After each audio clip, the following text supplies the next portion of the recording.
বিসমিল্লাহির রহমানির রহিম। আসসালামু আলাইকুম। কি অবস্থা সকলের? আশা করি আলহামদুলিল্লাহ আপনারা অনেক ভালো আছেন। আমি আলহামদুলিল্লাহ অনেক ভালো আছি। সো আজকে আমরা জগন্নাথ ইউনিভার্সিটির বিগত বছর অর্থাৎ এইচএসসি 22 ব্যাচের অর্থাৎ 22-23 সেশনের কোন সাবজেক্টটা পেতে হলে কত কাটমার্ক লাগছে এবং কত পজিশনের মধ্যে ওই সাবজেক্টটা পাওয়া গেছে আমরা ইনশাল্লাহ এই ভিডিওতে ইন ডিটেইলস আলোচনা করব, যাতে আপনাদের যখন একটা মার্কস আসবে গুচ্ছের পরে যে আপনাদের রেজাল্টটা দিবে তখন আপনারা এই অনুসারে অ্যাপ্লাইটা করলে আশা করি আপনার ওই কাঙ্ক্ষিত সাবজেক্টটা পাইতে পারেন। কারণ বিগত বছরের সে প্রশ্নটা একটু হার্ড হয়েছে।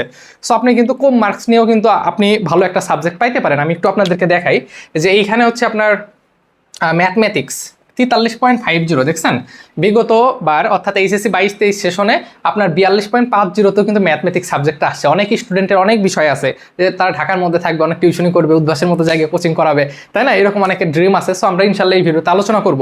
তো শুরু করার আগে আমি একটা কথা বলি আপনাদেরকে, মনে রাখবেন যে আপনারা জগন্নাথ, খুলনা যেখানেই পড়ুক, যে পাবলিকে পড়াশোনা করুক, খুব মনোযোগ দিয়ে কথাগুলো শুনবেন যে ইউনিভার্সিটি লাইফ এমন একটা জীবন যেখানে আপনি শূন্য ছাড়া এতদিন হয়তো বাসায় ছিলেন, বাসা থেকেই যে নতুন বের হওয়া শুরু হলেন, আপনি রাত জাগা পাখি। তার মানে হচ্ছে আপনি কি করবেন না করবেন আপনার ফ্যামিলির কিন্তু কেউ কিছু দেখবে না। সো ভালো খারাপ সম্পূর্ণ আপনার নিজের মধ্যে। অনেক স্টুডেন্ট দেখবেন যে কত ভালো স্টুডেন্ট ছিল, নেশার ভিতরে যুক্ত হয়ে গেছে। আবার অনেক স্টুডেন্ট দেখবেন 5 ওয়াক্ত নামাজ কালাম পড়তেছে। সো ভালো খারাপ সম্পূর্ণ আপনার নিজের মধ্যে। তো জাস্ট এই একটা জিনিস মনে রাখবেন, একটা জিনিস যে আপনার সৃষ্টিকর্তা আপনাকে তৈরি করছে, সে কিন্তু সবই দেখতেছে। আপনার মা বাপ যতই না দেখুক, আপনার বাড়ি ফোন দিচ্ছেন, হ্যাঁ মা আমি পড়াশোনা করতেছি, কিন্তু ঠিকই রাত 10টার সময় মেয়ে নিয়ে ঘুরতেছেন। তো সব কিছুই ভালো খারাপ আছে, সম্পূর্ণই আপনার নিজের মধ্যে। জাস্ট এই একটা কথাই মনে রাখবেন যে সৃষ্টিকর্তা সবই দেখতেছে, আপনি যাই করেন না কেন। এই কথাগুলো কেন বলতেছি? কারণ 2 দিন পর আপনি আমার ভিডিও দেখবেন না, আপনার প্রয়োজন শেষ, এটাই সত্য কথা। আপনার প্রয়োজন হয়েছে এই কারণে আমার ভিডিওটা দেখতেছেন। আর আমি কেন এই কথাগুলো বলতেছি? আমি তো পারি যে সিএসসি 50টা সিট আছে, ইন এতটে হয়েছে, এত কাটমার্ক লাগছে, এত বললেই তো শেষ হয়ে যায়, কিন্তু আমি তো তা না। যারা আমাকে চিনেন আমি একটু অন্যরকম। হ্যাঁ, আমি কথা বলতে অনেক বেশি ভালোবাসি এবং কিছু বাস্তব কথাগুলো আপনাদের সামনে তুলে ধরার চেষ্টা করি। এইটা বলে আমার তো কোনো লাভ নাই। লাভ আছে, আমি ইউটিউব চ্যানেলটা ক্রিয়েট করছি মেইন কথা, আমার কথা বলতে ভালো লাগে এই কারণে। আমি ইউটিউব থেকে কোনো টাকা পয়সা নিই না, আমার এই চ্যানেলে কোনো বিকাশ ফুড পান্ডা দারাজের কোনো অ্যাড আসে না, কারণ এই টাকাটা সম্পূর্ণ হারাম। তো আমার থিঙ্কিংয়ের সঙ্গে আপনার থিঙ্কিং চলবে না। ভিডিও খারাপ লাগলে চলে যাবেন, পয়েন্টে আসেন। আমাকে অনেকেই চিনে, অনেকেই জানে। তো আমার এই ভিডিওগুলো অনেক গার্জিয়ানও দেখে। তো মজার বিষয়ে আসেন, একটা মেয়ে তার আব্বুর সে আমার ভিডিওটা দেখতো। তো একদিন কল দিছে যে আঙ্কেল আমি তো আপনার ক্যাম্পাসে আসতেছি, আমার মেয়েকে আজকে ভর্তি করব। এবং গেলাম, তো ভর্তি হইলো। তো পরে বলতেছে যে ওকে আসলে আমি বাহিরে রাখবো না, ওকে আমি হলে রাখবো। আচ্ছা ঠিক আছে, হলে রাখবেন, কারণ হলে অনেক সেফটি, ঠিক আছে। তারপরে হলে কোনো বাজার করা লাগে না, জাস্ট যাবেন খাবেন হয়ে যাবে। কিন্তু মনে রাখবেন বাংলাদেশে এমন কোনো ইউনিভার্সিটি নাই যেখানে ম্যানার শিখাবে না। প্রত্যেকটা ইউনিভার্সিটিতে ম্যানার শিখাবে, হোক সেটা বয়েজ বা হোক সেটা মানে গার্লস হোস্টেল বা হল, যাই বলেন না কেন। ম্যানার মানে কি? ম্যানার মানে এই কেন সালাম দিস না, এগুলো নিয়ে ভিডিও আসবে সামনে ইনশাল্লাহ, সেই পর্যন্ত অপেক্ষা করেন। এইবার পয়েন্টে আসেন। তো ঠিক আছে এই পর্যন্ত। তো কিছুদিন পর দেখি যে চা খাচ্ছি আমি সন্ধ্যার পরে, আমি আমার ফ্রেন্ড, তো হুট করে ওই মেয়েটা একটা ছেলের সঙ্গে মানে যাচ্ছে আর কি। তো আমি তো দেখে ভাবলাম যে কিরে চেনা চেনা লাগে। পরে মানে বুঝতে পারলাম যে এই মেয়েটাই তো ওই যে আঙ্কেলটা নিয়ে আসছিল, তার মেয়েকে পাঠাইছে কিসের জন্য? হলে থাকার জন্য। যে হলে সেফটি, ঠিক আছে, হলে আসলে কিছুই হবে না, ঠিক আছে। কিন্তু সে রিলেশন করতেছে, করতেই পারে, এটা তো আমার যায় আসে না। কিন্তু বিষয়টা কি, তার বাপ মা কত আশা করে পাঠাইছে। হ্যাঁ, তো বিষয়টা হচ্ছে এই যে আসলে ভালো খারাপ সম্পূর্ণ আপনার নিজের মধ্যে।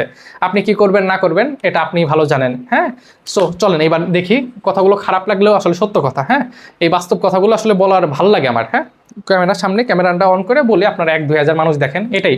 অনেকে আছে খালি মনে করে যে ভাই আপনি জাস্ট বলে দেন, এত কেন কথা বলেন। কথা বলতে ভালো লাগে এই কারণে বলি, খারাপ লাগলে চলে যাবেন 2টা গালি দিয়ে, মাইন্ড করবো না। দেখেন আমরা সিএসসিতে ফার্স্টে দেখি টোটাল সাবজেক্ট 13টা। মনে রাখবেন জগন্নাথ ইউনিভার্সিটিতে টোটাল সাবজেক্ট আছে 13টা এবং সিট আছে হচ্ছে আপনার 825টা। হ্যাঁ, মনে রাখবেন টোটাল সিট হচ্ছে 825টা। তো ফার্স্টে যদি আমরা সিএসসি সাবজেক্টটা দেখি, আপনারা একটু পরে স্ক্রিনশট নিয়ে নেবেন। হ্যাঁ, দেখেন CSC computer science and engineering, total seat আছে 50টা। মেরিট শেষ হয়েছে 4178টা, মানে 78 পজিশন পর্যন্ত যে ছিল সে সিএসসি সাবজেক্ট পাইছে এইচএসসি 22-23 সেশনের। এবং কাটমার্ক ছিল 59.75। আমি আবার বলতেছি 59.75 কাটমার্ক ছিল। তাহলে ভাই এইবার কত হইতে পারে? এইগুলো বলা আসলে ঠিক না যে কত হতে পারে। আমি তো আর আল্লাহ না, তাই না? এসব প্রেডিকশন করা অনেক গুনার কাজ। সো এইসব করতে চাই না। হ্যাঁ, যা হয় হইতে পারে। কিভাবে বলি বলেন, কত হইতে পারে? জাস্ট আমি এইটা আপনাদেরকে জাস্ট একটু ধারণা দিচ্ছি, একটু বোঝার চেষ্টা করবেন। এরপরে আসেন ফার্মেসি সাবজেক্ট। সিট হচ্ছে মোটে 40টা। ফার্মেসিতে সিট কত? 40। আপনার 1537 পজিশন পর্যন্ত যার ছিল সে কিন্তু আসলে ফার্মেসি সাবজেক্টটা পাইছে। কাটমার্ক কত? 65 গত বছর ছিল। এরপরে যদি জিইবি, জিইবি মানে কি জেব্রা, তাই না? জেব্রা আসলে জেব্রা না, জিইবি মানে হচ্ছে জেনেটিক ইঞ্জিনিয়ারিং অ্যান্ড বায়োটেকনোলজি। এখানে সিট সবসময় কম, ঢাকা ইউনিভার্সিটিও আপনার জেনেটিক ইঞ্জিনিয়ারিং এর সিট অনেক কম, 20টা সিট। সো এখানে সিট হচ্ছে 25টা, 3397 পজিশন পর্যন্ত গিয়েছিল, 60.50 কাটমার্ক ছিল 22-23 সেশনে। এরপর আসেন মাইক্রোবায়োলজি, এটা খুবই ডিমান্ডেবল একটা সাবজেক্ট, হ্যাঁ, খুবই খুবই খুবই, হ্যাঁ, যদিও বাংলাদেশে না, বাংলাদেশের বাহিরে। বাংলাদেশে তো আসলে সব সাবজেক্টে এত আসলে জব নাই। আচ্ছা, মাইক্রোবায়োলজি এখানে সিট কত? 40টা। আচ্ছা, কত মেরিট? 4866 পর্যন্ত গিয়েছিল, 58.25 কাটমার্ক ছিল। এরপর আসেন কেমিস্ট্রি, কেমিস্ট্রিতে সিট 80টা, 5822, 57 কাটমার্ক ছিল। এরপর আসেন বায়োকেমিস্ট্রি অ্যান্ড মলিকুলার বায়োলজি, সাবজেক্টের নামটা কি? Biochemistry and molecular biology.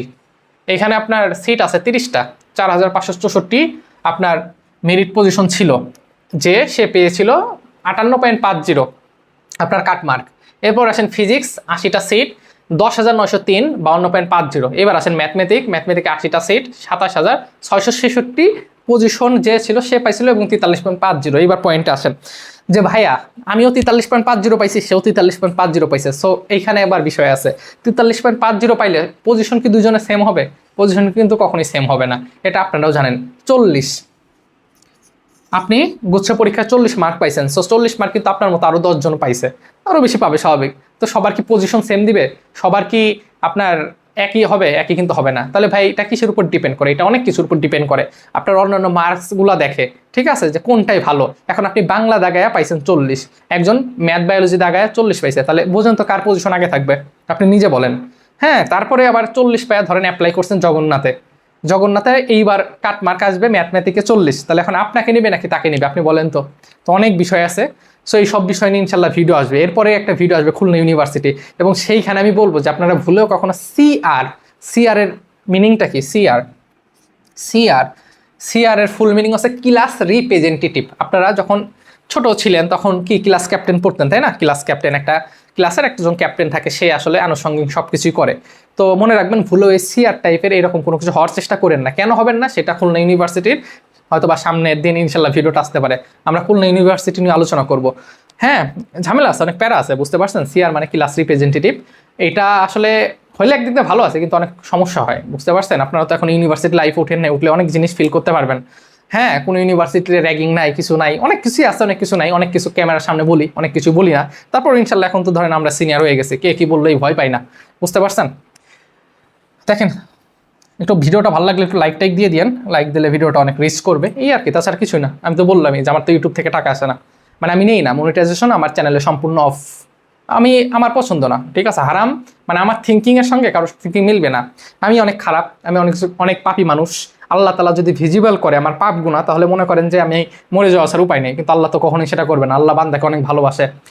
কিন্তু আমার থিঙ্কিং হচ্ছে যে আমার ইনকাম যেন কখনো হারাম না হয়। এবার বুঝতে পারছেন? কারণ আমার ইনকাম হারাম, আমি যতই 5 ওয়াক্ত নামাজ পড়ি, আমার শরীরে হারাম খাবার ঢুকছে, তো যতই নামাজ পড়ক হবে না। কারণ নামাজ পড়ার আগে ফরজ আছে, ফরজে কি বলা আছে যে শরীর পাক জায়গা পাক, শরীর কেমনে পাক? আমি তো হারাম টাকা ইনকাম করি, বুঝতে পারছেন? এটা আমার কথা না, আপনারা একটু গুগলে বা ইউটিউবে যাই সার্চ দিবেন যে ইউটিউবের মনিটাইজেশন হারাম না হালাল, ফেসবুকের টাকা হালাল না হারাম। হ্যাঁ, যাই হোক, এইসব ডিবেটে যাচ্ছি না।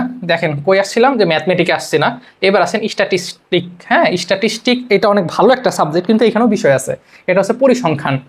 এটা কি? পরিসংখ্যান। কিন্তু প্রত্যেকটা ব্যাংকেই যারা স্ট্যাটিস্টিক্সে পড়াশোনা করে বা পরিসংখ্যানে পড়াশোনা করে, তাদের একটা জবের একটা অপরচুনিটি থাকে, কিন্তু ব্যাংকে চাকরি তো হারাম, ঠিক আছে? এই যে আমার থিঙ্কিং, দেখছেন? আমি কিন্তু এইসব জানি। হ্যাঁ, আপনি যতই বলেন ইসলামী ব্যাংক, তারা চেষ্টা করে হালাল করার, কিন্তু সম্পূর্ণ তো হালাল না, তাই না? সম্পূর্ণ কি হালাল? হালাল না। ইসলামে ডিভোর্স সম্পূর্ণ হালাল, মনে রাখবেন। কিন্তু হালালের সর্বনিম্ন স্তর, হালালের অনেকগুলো স্তর থাকে, ঠিক আছে? চুরি করা হারাম, কাউকে খুন করাও হারাম, কিন্তু বুঝতে পারতেছেন পার্থক্যগুলা? তো ইসলামে ডিভোর্সটা হচ্ছে হালালের সর্বনিম্ন স্তর, তার মানে এটা না দেয়াই উত্তম, ঠিক আছে? একইভাবে পরিসংখ্যান নিয়ে অনেকে ব্যাংকে চাকরি করে, অনেকে বলে যে ইসলামী ব্যাংক হালাল, মানে এরা হালাল হওয়ার চেষ্টা করে বা হালাল অনুসারে চলার চেষ্টা করে। হ্যাঁ, দেখছেন, আমি কিন্তু ভিডিওটা অল্প কিছু সময়ের ভিতরে শেষ করে দিতে পারতাম, কিন্তু এইসব কথা আমার বলতে ভালো লাগে, ঠিক আছে? অনেকেই স্টুডেন্ট আছেন আমাকে অনেক অনেক অনেক ভালোবাসেন, আলহামদুলিল্লাহ, শুকরিয়া আল্লাহর কাছে, ওইগুলো কমেন্ট আমি দেখি, ভালো লাগে, ঠিক আছে? দেখেন, এরপরে আসেন জিওগ্রাফি অ্যান্ড এনভায়রনমেন্ট সায়েন্স। এইখানে হচ্ছে কত আপনার 80টা, তাই না? সিট 80টা, 26,010 পর্যন্ত পজিশন গিয়েছিল, 45 আপনার কাটমার্ক ছিল। আচ্ছা, এরপর আসেন জুলজি। হ্যাঁ, বোটানি আর জুলজি। জুলজি মানে কি? প্রাণীবিদ্যা না, মানে উদ্ভিদবিদ্যা। জু জু জু মানে চিড়িয়াখানা, তাই না? জুলজি তাহলে অবশ্যই প্রাণীবিদ্যা। 80টা সিট, 11,000 পজিশনে গিয়েছিল, 52.25 কাটমার্ক ছিল। বোটানি 80 মার্ক, 12,000 পজিশন এবং 52 কাটমার্ক ছিল। আচ্ছা, এরপরে আসেন সাইকোলজি। সাইকোলজিটা কি? আপনার 80 মার্ক, সরি 80 হচ্ছে আপনার সিট, 80টা সিট, 24,174 এবং 45.25 হচ্ছে আপনার কাটমার্ক, তাই না? ওকে, তো এই ছিল আপাতত জগন্নাথ ইউনিভার্সিটির কাটমার্ক, ইন মেরিট, সিট এবং সাবজেক্ট সংখ্যা। তো এইবার ভাইয়া কত হইতে পারে, এরকম একটা প্রশ্ন আসতে পারে। এইবারও প্রশ্নটা গতবারের থেকে কিছুটা তুলনামূলক কঠিন হয়েছে। হ্যাঁ, যে যত যাই বলুক না কেন, আমার 80টা আমার 90টা হয়েছে, এটা আসলে বানোয়াট কথা। হ্যাঁ, 60 মিনিট 80-90টা দাগানো বা ইনশিওর করা এতটা সহজ না, এতটা সহজ না। আমি আবার বলতেছি, কারণ আপনাদের তো জায়গায় দেয় নাই। আপনাদের প্রত্যেকটাই ম্যাথমেটিক্যাল টার্ম, আপনাদের 3টা ফিজিক্সের প্রশ্ন আসছে বাহির থেকে। বাহির মানে আপনাদের যে ফিজিক্স ফার্স্ট পেপার এবং সেকেন্ড পেপারে 14টা অধ্যায় ছিল, 14টা অধ্যায়ের বাহিরে প্রথম অধ্যায় থেকে প্রশ্ন আসছে না, সিলাইট ক্যালিপাসের নিচের কোনটি মৌলিক রাশি না, এরকম কিছু। এগুলো তো প্রথম অধ্যায়ের সহজ ছিল যদিও। আচ্ছা, তো এই ছিল আপাতত কথা। ইনশাল্লাহ আমরা ভিডিও আসবে, হ্যাঁ, একটার পর একটা ভিডিও আসবে ইনশাল্লাহ। সেই পর্যন্ত আমার জন্য দোয়া করবেন, আমি যেন সুস্থ থাকি, আমি যেন আমার কথাগুলো চালাই যেতে পারি। হ্যাঁ, আমি কথা বলতে ভালোবাসি, অনেকেই আছেন আমাকে ভালো লাগে, মানে বলেন যে ভাইয়া কথা ভালো লাগে, বলতে ভালো লাগে, এই কারণে বলি। খারাপ লাগলে দেখবেন না, সমস্যা কি? অনেক ভাই আছে ইউটিউবে এখন, যেই ভার্সিটিতে ওঠে সেই ইউটিউব চ্যানেল খুলে নেয়, এটা সত্য কথা। ইভেন আপনারা খুলবেন, আমি জানি।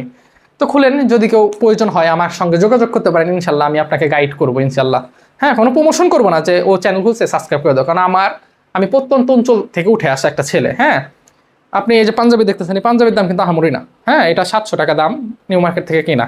সো এত কিছুই না, আমি ওইখান থেকে উঠে আসা, আমার হোম টাউন রাজবাড়িতে। একটা সময় আমি নিজে ফুড পান্ডায়ও কাজ করছি। হ্যাঁ, তো যাই হোক, গল্প আসবে ইনশাল্লাহ সামনের ভিডিওগুলোতে। তো ভালো থাকবেন, সেই পর্যন্ত আমার জন্য দোয়া করবেন, আমি আপনাদের জন্য দোয়া করি। অ্যাজ এ মুসলিম হয়ে থাকলে অবশ্যই 5 ওয়াক্ত নামাজ পড়ার চেষ্টা করবেন। হ্যাঁ, মসজিদে যে আসলে দুনিয়াতে আমরা কত কিছু চিন্তা ভাবনা করি, তাই না? যে পড়াশোনা করতে হবে, এই হইতে হবে, সেই হইতে হবে, কিন্তু এগুলো কিছুই না, মরে গেলে সব শেষ। অবশ্যই দুনিয়াবির কথাও চিন্তা করতে হবে, কিন্তু এতটা বেশি না। তো আজকে পর্যন্তই, নিজের খেয়াল রাখবেন। আসসালামু আলাইকুম।